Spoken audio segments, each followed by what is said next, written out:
এই মুহূর্তে ব্রেকিং উঠে আসছে একেবারে কিন্তু দুর্যোগপূর্ণ আবহাওয়ায় খনি অঞ্চল পাণ্ডবেশ্বরে ঘটে গেল ভয়াবহ দুর্ঘটনা। তবে এই দুর্ঘটনায় কেউ আহত হয়নি এমনটাই সূত্রের খবর। জানা যাচ্ছে পাণ্ডবেশ্বরের সাউথ শ্যামলা কোলারির কাছে ঘটেছে এই দুর্ঘটনা। একটি ডিজেল চালিত রেল ইঞ্জিনের সাথে ইসিএল এর কয়লা বোঝাই ডাম্পারের সংঘর্ষ হয়, যার ফলে কয়লা বোঝাই ডাম্পারের পেছনের ডালা খুলে যায়। দুপাশের রাস্তায় ব্যাপক যানজট। দেখুন এক্সক্লুসিভ সেই ছবি।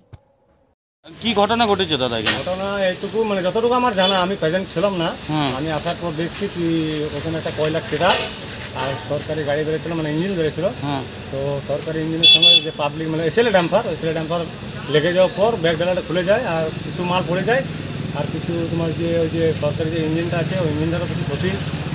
তাই সমস্ত মাল আছে। আমি আবার এসেছিলাম, অটোটা দিয়ে মেশিন দিয়ে গাড়িটাকে সাইড করলাম, লাইনে মালটা ক্লিয়ার করাচ্ছি।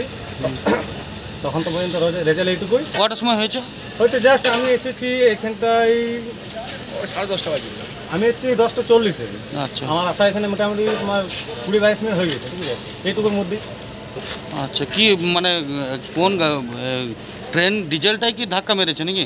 ওটা জাস্ট আমি বলতে পারছি না, কারণ আমি প্রেজেন্ট ছিলাম না। আমি আসার পর দেখছিলাম কি হ্যাঁ ওইটা ব্যাকডালাটা খুলে আছে আর ইঞ্জিনের সঙ্গে ধাক্কা হয়েছে।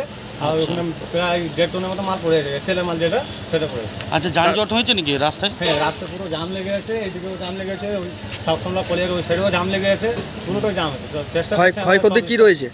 ক্ষয়ক্ষতি এখনো পর্যন্ত দেখা যাচ্ছে একটুকু যে গাড়ি ব্যাকডালাটা ছেড়েছে আর ওই যে ইঞ্জিনের সামনে লেগেছে একটু। কেউ আহত হয়েছে নাকি? না, আহত নয়, সবাই সুস্থ হয়ে আছে। আর চেষ্টা করছে জলদির মধ্যে জামটা ছাড়াবার সব স্টাফ। কি নাম আপনার? আমার নাম শেখ মুস্তাক।